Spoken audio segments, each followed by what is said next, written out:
everyone. So I just wanted to make a quick video and let you know what I have done in preparation for COVID. So I have always been a huge advocate of not having a death pile.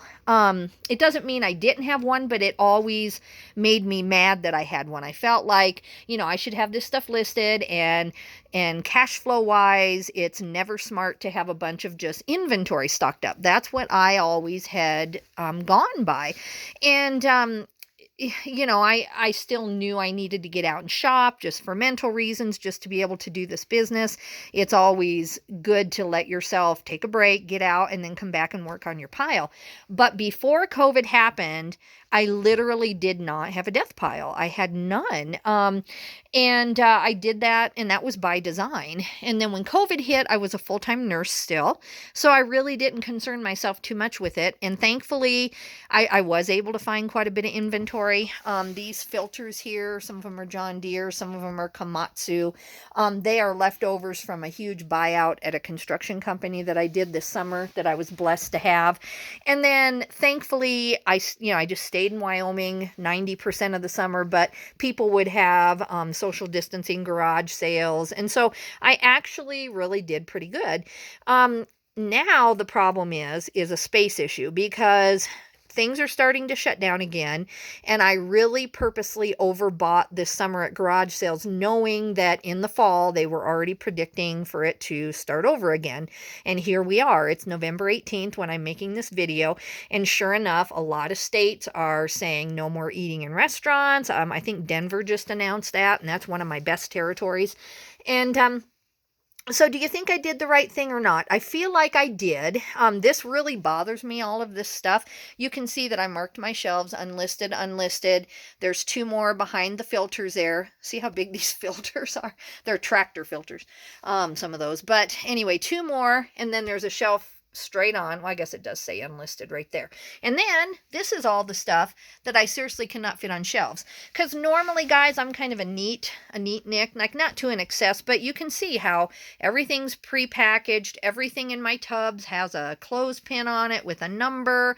And then these are all empty boxes that someone gave me. But I'm afraid to turn them down right now, because first of all, it saves me a ton of money.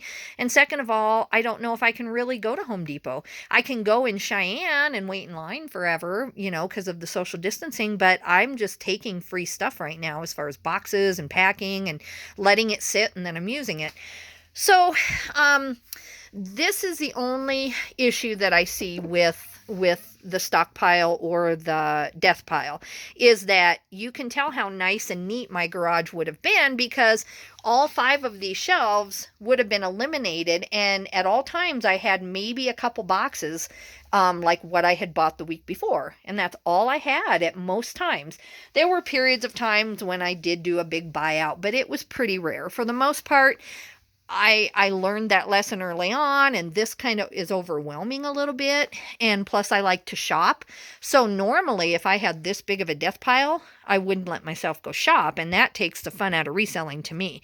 But anyway, guys, so I just wanted to show you, I estimate, you can see on the shelf, some of them, I don't know if you can really see behind my dolly there, but some of the shelves really aren't that full. They really only have 15 items per single shelf. Like that one, there's like 5 pair of shoes and a couple of the heating pad things, and so there's really only like 10 or 15 items on that shelf. So if I were to have to stay home for 2 weeks, which has happened to a lot of people I know. They weren't sick themselves. They didn't even test positive, but they had been exposed. And so all of a sudden they were kind of quarantined for 2 weeks, and yet they felt really good and they could keep working. So if that happened to me, I estimate that if I were really stuck in the house for about 2 full weeks, I think I would be at least done with 3 of those shelves minimum within just 2 weeks, because like that top shelf there with the pink craft stuff, that's all one set. So that's one listing and one group of photos. And Santa, he takes up a lot of space, but he's actually pretty quick to list and throw them in a couple big Home Depot boxes. So I'm feeling good in the sense that now that we're shutting down, I feel really smart. Like, okay, everything on all these shelves put together, including what's on the floor, seriously cost me less than $500 over time in the summer, and I paid cash for it. The most expensive things I have are these two golf bag carriers, and they should sell for over $100 each, and I paid 20 a piece. But you can see how cheap I was at garage sales. Like even that space maker, I don't know if you can see, I spent $3 on him, and that's the kind of prices I was going for all summer long, because I just didn't want to invest a lot in, in garage sale stuff, even though it was all good stuff. So I worked really hard. I went to garage sales almost every weekend for 2 to 3 days at a time. And I tried to buy up cheap inventory knowing that this could happen.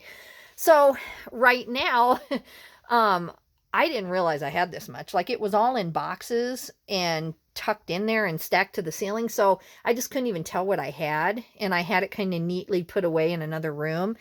And then I decided, no, I got to see what I have. I got to know what's Christmas. I have to know what my priorities are in listing.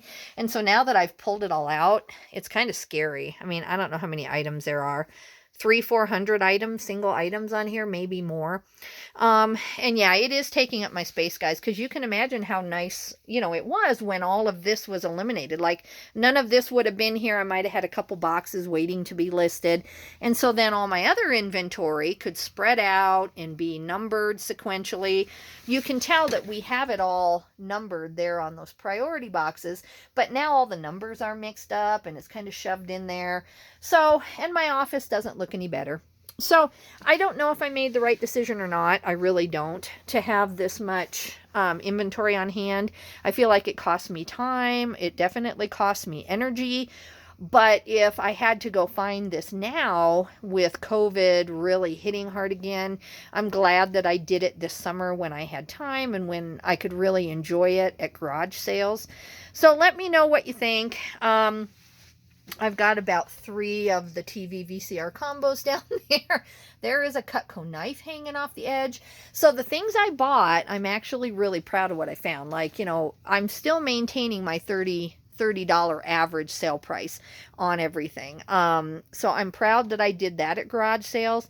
The boots should all be right in the $30 mark. But anyway, guys, that's all I wanted to show you, is kind of my personal prep for the for COVID, and the fact that this summer I just kept hearing over and over and over it's going to happen again and the vaccine won't be out.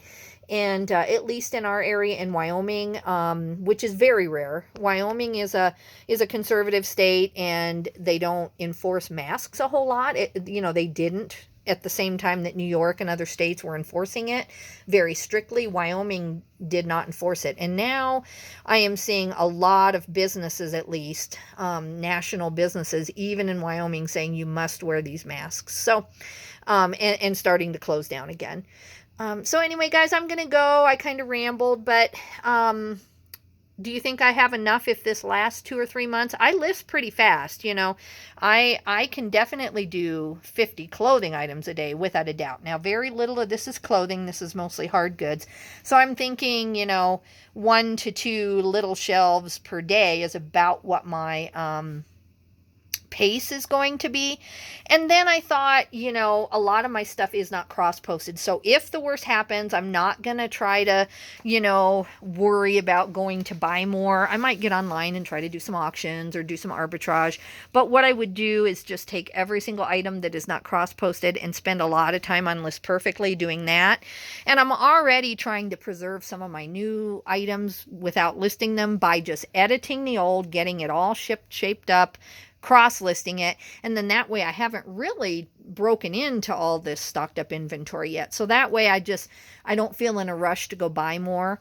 I did go to the thrift today here locally, and I spent about 40 minutes in there, and I was really good. I just spent $15 on this kind of Harley Davidson really heavy duty jacket, and it has mesh sleeves on it. I've never seen one like it. I'm sure they're pretty common.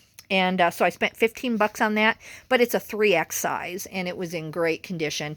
It says Heritage on the back, but it doesn't say Heritage on the tag, so I just didn't research it enough in the store. But $15, I know I can definitely get my money back.